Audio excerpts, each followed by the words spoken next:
আমার ভাইরা, হযরত ইব্রাহিম আলাইহিস সালামের কথা আল্লাহ পাক কোরআনে কারিমে বলছেন সবর কারে কয়। দেখো, শেখো সবর কারে কয়। আল্লাহ পাক বললেন, ইব্রাহিম তোমার বিবি আর তোমার নবজাতক এই সন্তানকে রেখে আসো মক্কা নগরীতে। তিনি চলে গেলেন। সেখানে ঘর নাই, বাড়ি নাই, কিচ্ছু নাই, চতুর্দিকে ধুধু বালু আর মরুভূমি। হযরতে হাজরা বলছেন, ইব্রাহিম সামান্য পানি আর খাবার দিয়া আমার সন্তান শুদ্ধ এখানে রেখে যেতেছো, আমি কি অপরাধ করেছি? কোনো জবাব নাই। দুইবার তিনবার বলার পরে হাজরা বলছেন, ইব্রাহিম গো, তবে কি আমার আল্লাহর হুকুম মতো আমারে রেখে যাচ্ছ নাকি? হযরত ইব্রাহিম আকাশের দিকে আঙ্গুল উঁচু করলেন। কথা বলবেন, বাক শক্তি বেরোচ্ছে না। 80 বছর বয়সের সময় একটা বাচ্চা আল্লাহ তারে দিছেন। আর এমন বাচ্চা, পয়গম্বরের ছেলে, কি সুন্দর চেহারা, মরুভূমির উপরে ফালাই দিয়ে রওনা হয়ে যাচ্ছেন। মুখ দিয়া কথা সরছে না, আকাশের দিকে দেখালেন। হযরত হাজরা বুঝতে পারলেন। হযরত হাজরা বলেন, ইব্রাহিম কোনো চিন্তা নাই, নিশ্চিন্ত মনে বাড়ি ফিরে যাও। আমি আমার আল্লাহর উপরে এতটা ভরসা করি, আল্লাহর হুকুমে যদি আমার এখানে রেখে যেয়ে থাকো, ওই আল্লাহ পাক আমাকে আর আমার কলিজার টুকরা ইসমাইলকে পানিতে আর খাবারে মারবেন না, অবশ্যই তিনি ব্যবস্থা করবেন। ব্যবস্থা হয়ে গেল। হযরত ইসমাইল বড় হয়ে গেলেন। আল্লাহ পাক অর্ডার করলেন, জবাহ করো ছেলেকে। হযরত ইব্রাহিম আলাইহিস সালাম যখন জবাহের প্রস্তাব করলেন, হযরত ইসমাইল তা আপত্তি করতেন। বাবাজি, আমার মায়ের আর আমাকে বাচ্চা অবস্থায় ফেলে গেলেন, খাবার দেন নাই, পরার দেন নাই, বছরের পর বছর আমাদের এখানে কাটলো, দেখতেও আসেন নাই, আজ আসছেন জবাহ দিতে। এটা কেমন কথা? কি ধরনের বাপ আপনি? এরকম বলছে নাকি? এরকম বলছে? হযরত ইব্রাহিম আলাইহিস সালাম প্রস্তাবটা কিভাবে পারলেন? আল্লাহ পাক কোরআনে কারিমে দৃষ্টান্ত রেখে দিয়েছেন। আল্লাহ পাক বলছেন, হযরত ইব্রাহিম ছেলেকে বললেন, ইয়া বুনাইয়া, হে আমার কলিজার টুকরা লাডলা, হে আমার কলিজার টুকরা সন্তান, ইন্নী আরা ফিল মানাম আন্নী আযবাহুক, আমি স্বপ্নে দেখছি আমি যেন তোমাকে জবাহ করতেছি। ফানজুর মাযা তারা, তোমার রায় কি বলো? আমি তো স্বপ্নে দেখছি যে আমি তোমার জবাহ করতেছি, এখন তোমার রায় কি, তোমার মত কি? হযরত ইসমাঈল আলাইহিস সালাম শুনিয়া দিলেন দৌড়, নাকি না? হযরত ইসমাঈল আলাইহিস সালাম ধৈর্যের প্রতীক। তিনি কি কথা বললেন? তার মুখের কথা কোরআন শরীফে আল্লাহ পাক উঠায় দিলেন। হযরত ইসমাঈল বললেন, ইয়া আবাতি ফাআল মা তু'মারু সাতাজিদুনি ইনশাআল্লাহু মিনাস সাবিরিন, হে আমার পিতা, আপনি যে ব্যাপারে আদিষ্ট হয়েছেন আপনি তা পালন করুন, অবশ্যই আমাকে ধৈর্যধারীদের মধ্যে পাওয়া যাবেন। সুবহানাল্লাহ। এক বর্ণনায় এসেছে, হযরত ইসমাঈল বললেন, আব্বাজান, আমি ধৈর্যধারীদের ভিতরে আমারে পাবেন, তবে জবাহ করার আগে আমার হাত পাওটা একটু বেঁধে নেন, কারণ জবাহের যন্ত্রণায় আপনার গায়ে যদি আমার হাত পাও লেগে যায় তো বেয়াদবি হয়ে যেতে পারে। আর আমি মরে আমার জবাহ হয়ে যাওয়ার পর আমার রক্ত মাখা জামাটা নিয়া আমার মা হাজেরারে দিবেন, কারণ তাকে মা বলবার মতো আর তো কেউ নাই। হযরত ইব্রাহিম তাকে বাঁধবার জন্য প্রস্তুতি নিলেন। হযরত ইসমাঈল বলছেন, আব্বাজান বাঁধবেন না, বাঁধার প্রয়োজন নাই। বলে, কেন? একবার বাঁধতে বললে আবার তুমি নিষেধ করছো কেন? ছেলে বলছেন, আব্বাজান বাঁধবো না এই জন্যে, হয়তো কিয়ামতেই প্রশ্ন উঠতে পারে যে আল্লাহর হুকুমে রাজি ছিল না বলে হাত পা বাঁধা জবাহ করছে, আমি এই সুযোগ দিব না, আপনি জবাহ করেন, আমি এতটুকু নড়াচড়া করব না। ধৈর্যের চরম প্রতীক হযরতে ইসমাঈল আলাইহিস সালাম দেখাই দিয়েছেন ধৈর্য কারে কয়। এখানে ভালো হয়ে যাইতেছে, বাড়ি নাই, ঘর নাই, আমি কোথায় থাকবো, কোথায় আশ্রয় নেব, কে আমার খাইতে দেবে? তুমি আমার উপর রাগ করছো, কেন ফেলে যাচ্ছ? জবাব নেই।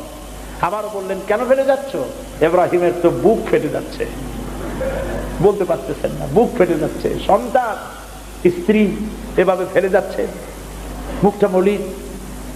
হযরত হাজরার হুঁশ এলো। হযরত হাজরা বুঝলেন ইব্রাহিম সাধারণ মানুষ নন, তিনি আল্লাহর নবী, আর নবীরা আল্লাহর হুকুম ছাড়া কাজ করেন না।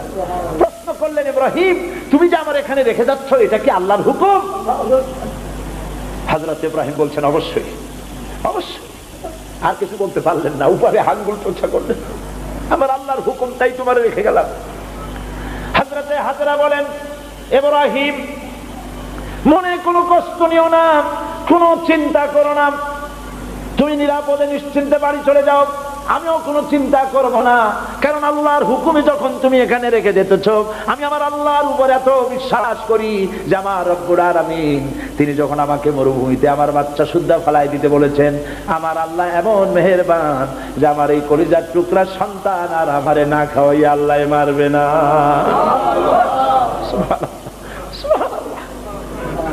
হযরতে হাজরা পানির জন্য দৌড়দৌড়ি করলেন, সাফা মারোয়, আপনারা জানেন, সব জানা কথা, সাফা মারোয় দৌড়িয়ে দৌড়ি। এই যে পানির জন্য হাজরা দৌড়াইলেন, আল্লাহর কাছে খুব নাপছন্দ হয়েছে নাকি? এমন পছন্দ হইল আল্লাহর কাছে, কিয়ামত পর্যন্ত তার এই বান্দির আমল, এই দৌড় আল্লাহর কাছে এমন পছন্দ হয়ে গেল, কিয়ামত পর্যন্ত সমস্ত হাজীদের জন্য আল্লাহ ওয়াজিব করে দিল, দৌড়াও, আমার হাজরা যেমন দৌড়াইছে সেই রকম দৌড়াও। সুবহানাল্লাহ। ইসমাইল না খেয়ে মরছে, পানির অভাবে মরছে, হযরতে জিবরাইলকে আল্লাহ পাঠায় দিলেন, আমার ইসমাইলের পায়ের গুতা যেখানে লাগতেছে তুমি গিয়ে সেখানে পায়ে আঘাত করো। হযরতে জিবরাইল পায়ের আঘাত করলেন, সেখান থেকে পানি ছিটকে বেরিয়ে চলে আসলো, জমজম, থাম থাম। হযরতে হাজরা এসে দেখেন পানি চিকচিক করতেছে চতুর্দিকে, পানি থামানো যায় না, চতুর্দিকে পাথর দিয়ে বেড়া দিতে, তাও থামে না। তারপরে তিনি বলছেন জাম জাম, মানে থাম থাম। পানি থেমে গেল, কিন্তু পানির উৎস থামলো না। সেই পানি পৃথিবীর কোটি কোটি মানুষ আজ পান করে, লক্ষ লক্ষ মানুষ এই পানি দিয়ে গোসল করে, উযু করে, লক্ষ লক্ষ গ্যালন পানি প্রতি বছর সারা দেশে ছড়িয়ে যায়, মক্কায় যায়, মদিনায় যায়, জেদ্দায় যায়, সমস্ত জায়গায় যায়। দরিয়া ফুরায় যাওয়ার কথা, কিন্তু কুয়া ফুরায় না। সুবহানাল্লাহ। আল্লাহর কুদরত কাকে বলে? এগুলো কি কপাল পোড়াদের কিসমতে হবে? কপাল পোড়াদের কিসমতে হবে? আল্লাহ পাক ঈমানদার মুমিনদের জন্য সমস্ত নিয়ামত রেখে দিয়েছেন। আল্লাহ পাক বলেছেন ফিহা আয়াতুন বায়্যিনাত, অসংখ্য নিদর্শন। এই কাবা আর এই কাবা কেন্দ্রিক আমার অনেক নিদর্শন আছে, তাকায় দেখো কত নিদর্শন। আজ পৃথিবীর কোন শহর নাই নিরাপত্তার শহর যেখানে জীবনের নিরাপত্তা পাওয়া যাবে। আল্লাহ পাক বলেছেন ওমান দাখালাহু কানা আমিনান, যেই ঢুকবে মক্কায় আর মদিনায় সেই নিরাপত্তা লাভ করবে। সুবহানাল্লাহ, সুবহানাল্লাহ বলবেন না? সুবহানাল্লাহ বলবেন না? আমার বন্ধুগণ, এরই বলে সারেন্ডার করা। আল্লাহ রাব্বুল আলামিন বললেন আসলিম, সারেন্ডার করো। হযরত ইব্রাহিম আলাইহিস সালাম বললেন আসলামতু লিরাব্বিল আলামিন, সারেন্ডার হয়ে গেলাম। সারেন্ডার হয়ে এক পরীক্ষা পাস করলেন, আরো এক পরীক্ষায় দুটা পাস করছেন কিনা? সুবহানাল্লাহ। এবার 3 নম্বরের পরীক্ষা, 3 নম্বর। ছেলে এবার বড় হয়েছে, নাদুস নুদুস চেহারা, সুন্দর, সুবহানাল্লাহ, নাদুস নুদুস চেহারা, জ্ঞান হয়েছে। এবার যাও ছেলেকে জবাব করো। সুবহানাল্লাহ। একটার পর একটা মারাত্মক অগ্নি পরীক্ষা, ছেলের জবাব করো। হযরত ইব্রাহিম আলাইহিস সালাম বলছিলেন যে আল্লাহ এই রকমের কঠিন পরীক্ষা তুমি আমারে ভালাইও না। বলছেন না। আমার মা বোনেরা, আমার ভাইয়েরা লক্ষ্য করেন, হযরত ইব্রাহিম ছেলেকে প্রশ্ন করলেন, তারে বললেন পরিষ্কার আল্লাহ আমাকে অর্ডার করেছেন, ইন্নী আরা ফিল মানাম আন্নী আযবাহুক, আমি স্বপ্নে দেখেছি আমি তোমাকে জবাহ করতেছি, বলো তোমার অভিমত কি? ফানজুর মাযা তারা, বলো তোমার অভিমত কি? হযরত ইসমাইল বলতে পারতেন আব্বা আপনি আমার বাবা, আমার মায়ের শুদ্ধ করে ভালাই দিয়ে গেছেন, বছরের পর বছর খাবার দেন নাই, পরার দেন নাই, খোঁজ খবর নেন নাই, আজকে কোন অধিকারে আপনি আমাকে জবাহ করতে এসেছেন? বলতে পারতেন না? তিনি কি তা বলেছেন? না। এর নাম মুসলমান। চিল্লায় বলেন সুবহানাল্লাহ। এর নাম মুসলমান। আল্লাহর হুকুমের সামনে মাথা নত করে দাও। হযরত ইসমাইল কি জবাব দিলেন? হযরত ইসমাইল বললেন ইয়া আবাতি ফাআল মা তুমারু সাতাজিদুনি ইনশাআল্লাহু মিনাস সাবিরিন। হে পিতা, আপনি স্বপ্নে যে ব্যাপারে আদিষ্ট হয়েছেন, দেখেন ছোট্ট মানুষ কিন্তু তিনি কথা বললেন না যে আপনি স্বপ্নে যা দেখছেন তাই করেন।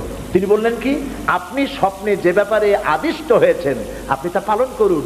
ছেলের এই জ্ঞান হয়েছে আমার আব্বা আল্লাহর পয়গম্বর, আর পয়গম্বরেরা নিজের ইচ্ছায় কিছুই করে না, আল্লাহর হুকুম।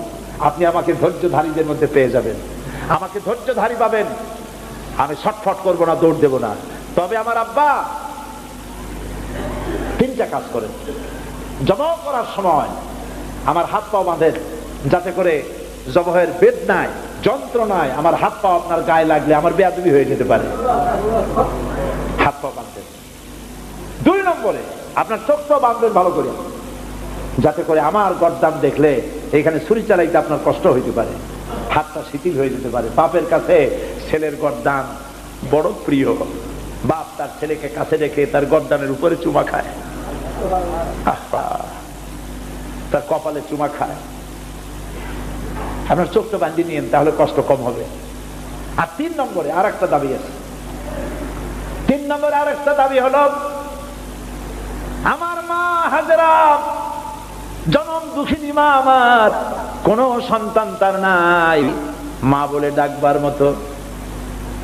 আমাকে জবাহ করার পরে আমার রক্ত মাখা জামাটা আমার মায়েরে দিয়া দিবেন, আর বলবেন যেন কান্দাকাটি না করে, কিয়ামতের দিন আল্লাহর দরবারে মায়ের সাথে আমার দেখা হয়ে যাবে।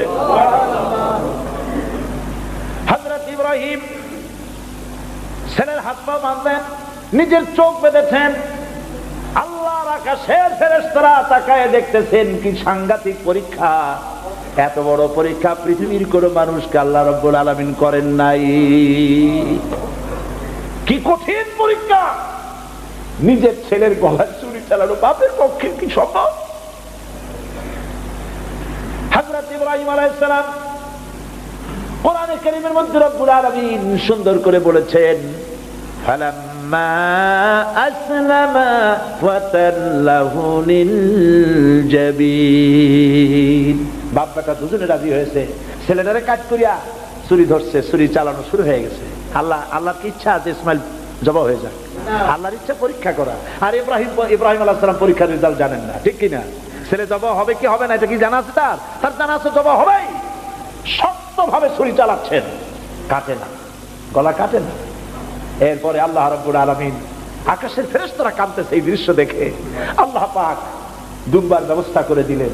দুম্বা ইসমাইলকে, হযরত ইব্রাহিমের তো চোখ বাঁধা, ইসমাইল আলাইহিস সালামকে সরাইয়া দুম্বার সামনে দিয়েছে, দুম্বা জবাই হয়ে গেছে। সুবহানাল্লাহ। আল্লাহ রাব্বুল আলামিন হযরত ইব্রাহিমকে শোনায় দিলেন, ওয়ানাদাইনাহু আইয়া ইব্রাহিম ক্বাদ সাদ্দাকতার রুয়া ইন্না কাযালিকা নাজজিল মুহসিনিন। আমি ইব্রাহিমকে ডেকে বললাম, ইব্রাহিম তুমি তোমার স্বপ্নকে বাস্তবে রূপ দিয়েছো, আর আমি এইভাবে করে মুহসিনিনদেরকে পুরস্কৃত করে থাকি। সালামুন আলা ইব্রাহিম। ইব্রাহিমের উপরে আল্লাহর শান্তি নাজিল হোক। কিয়ামত পর্যন্ত পৃথিবীর কোটি কোটি মুসলমানেরা নামাজের মধ্যে ইব্রাহিম আলাইহিস সালামের জন্য দোয়া করবে। সুবহানাল্লাহ। দোয়া করেন না আপনারা? কোন সময়? দরুদের মধ্যে। দরুদ কিয়ামত পর্যন্ত দোয়া করো, তোমার নেতা, তোমার জাতির পিতা। মুসলমান কারে বলে? এর নাম মুসলমান। মদের ব্যবসা ছাড়তে পারবেন না, জুয়া ছাড়তে পারবেন না, সুদ ছাড়তে পারবেন না, আবার দাবি করবেন আপনি মুসলমান। মুসলমান হওয়া যাবে না, আল্লাহর কসম মুসলমান হওয়া যাবে না। মুনাফিক, মুনাফিক, মুনাফিক। মুসলমান হতে হলে আল্লাহর হুকুমের সামনে মাথা নত করতে হবে, যা তিনি বলেছেন সব মানতে হবে। মিথ্যা ছেড়ে দিতে হবে, ওজনে কম দেওয়া যাবে না, খাদ্যে ভেজাল দেওয়া যাবে না, নিজের স্ত্রীকে নিজের মেয়েকে বেপরদা করা যাবে না, বৈশাখী মেলার নামে নিজেদের মেয়েগুলিকে সৌন্দর্য প্রদর্শনী করে মানুষের সামনে বের করা যাবে না। এর নাম ইসলাম। এর নাম কি? এই ধরনের মুসলমান হইতে পারবো আমরা? হইতে পারবো? এই ধরনের মুসলমান হইতে রাজি আছি?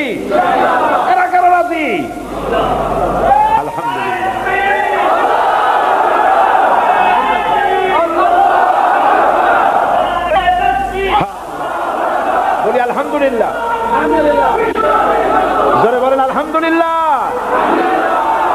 এরকম মুসলমান হতে হবে যে আমার চেহারা করতে হবে আল্লাহ যেভাবে হুকুম করেছেন, রাসূল যেভাবে করেছেন। আমার পা থেকে শুরু করে মাথা, জামা কাপড়, ওঠা বসা, চলা ফেরা সব করতে হবে আল্লাহ যেভাবে বলেছেন, রাসূল যেভাবে করেছেন। আল্লাহ রাব্বুল আলামিন বলেন, ইয়া আইয়ুহাল্লাযীনা আমানু দুখুলু ফিস-সিলমি কাফা ওয়া লা তাত্তাবিউ খুতুওয়াতিশ শাইতান ইন্নাহু লাকুম আদুউম মুবিন। হে বিশ্বাসীরা, পূর্ণাঙ্গরূপে ইসলামের মধ্যে দাখিল হয়ে যাও, একটু আধটু না, সবটুকুন। আর খবরদার শয়তানের পদাঙ্ক অনুসরণ করো না। আল্লাহুম্মা আমিন। রব্বানা যালামনা আনফুসানা ওয়া ইন লাম তাগফির লানা ওয়া তারহামনা লানাকুনান্না মিনাল খাসিরিন। রব্বানা লা তুযিগ কুলুবানা বা'দা ইয হাদাইতানা ওয়া হাব লানা মিন লাদুনকা রাহমাতান ইন্নাকা আনতাল ওয়াহ্হাব। হে আল্লাহ তাআলা, লাখো জনতা আজকের এই প্রথম দিনেই আল্লাহ তাআলা কোরআনের এই মাহফিলে দীর্ঘক্ষণ ধরে তোমার কোরআনের কথা শুনে তোমার দরবারে হাত তুলেছি। দয়া করে মেহেরবানি করে আমাদের জিন্দেগির গুনাহ খাতাকে মাফ করে দাও। আমাদের মা বাপ মুরব্বিয়ান যারা কবরে চলে গেছে, আল্লাহ তাআলা কবরগুলিকে জান্নাতের টুকরায় পরিণত করে দাও। রব্বির হামহুমা কামা রব্বায়ানি সগীরা। পড়েন সবাই, রব্বির হামহুমা কামা রব্বায়ানি সগীরা।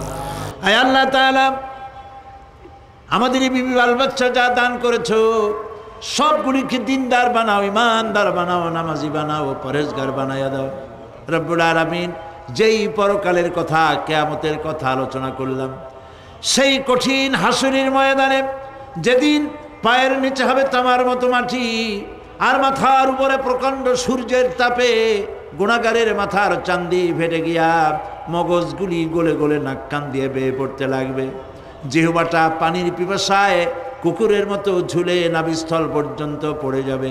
ময়দানে সাড়া পড়বে পানি পানি বলে। আল্লাহ তাআলা ওই দিনে তোমার হাবিবের হাতের কাউসারের পেয়ালা আমাদের নসিব করে দিও।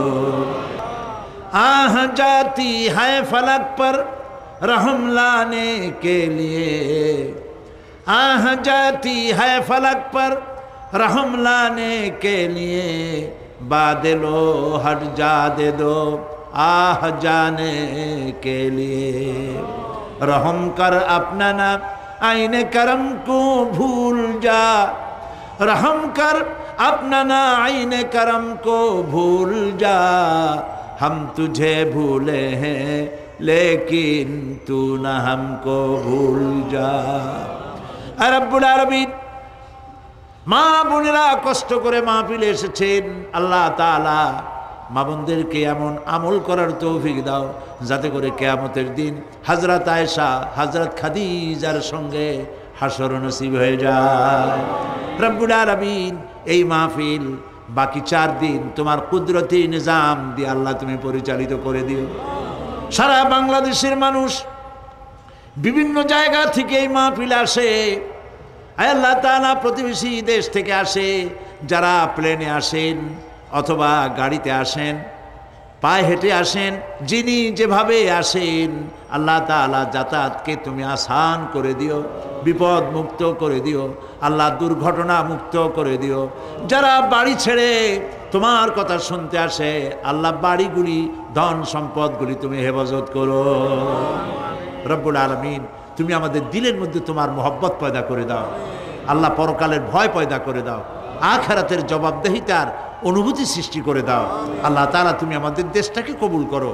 আল্লাহ তাআলা, তুমি দয়া করে মেহেরবানি করে আমাদেরকে তোমার মকবুল বান্দাদের মধ্যে শামিল করে নাও। আল্লাহুম্মা জাআলনা মিনাত তাওয়াবিন ওয়াজআলনা মিনাল মুতাতাহহিরিন ওয়াজআলনা মিন ইবাদিকাস সালিহিন ওয়াজআলনা মিনাল্লাযীনা লা খাউফুন আলাইহিম ওয়া লা হুম ইয়াহজানুন। রব্বানা তাকাব্বাল মিন্না ইন্নাকা আনতাস সামিউল আলিম ওয়া তুব আলাইনা ইন্নাকা আনতাত তাওয়াবুর রহিম। সুবহানা রাব্বিকা রাব্বিল ইজ্জাতি আম্মা ইয়াসিফুন ওয়া সালামুন আলাল মুরসালিন ওয়ালহামদুলিল্লাহি রাব্বিল আলামিন ওয়াজআল আখিরা কালামিনা ইনদাল মাউত লা ইলাহা ইল্লাল্লাহু মুহাম্মাদুর রাসূলুল্লাহ। আসসালামু আলাইকুম।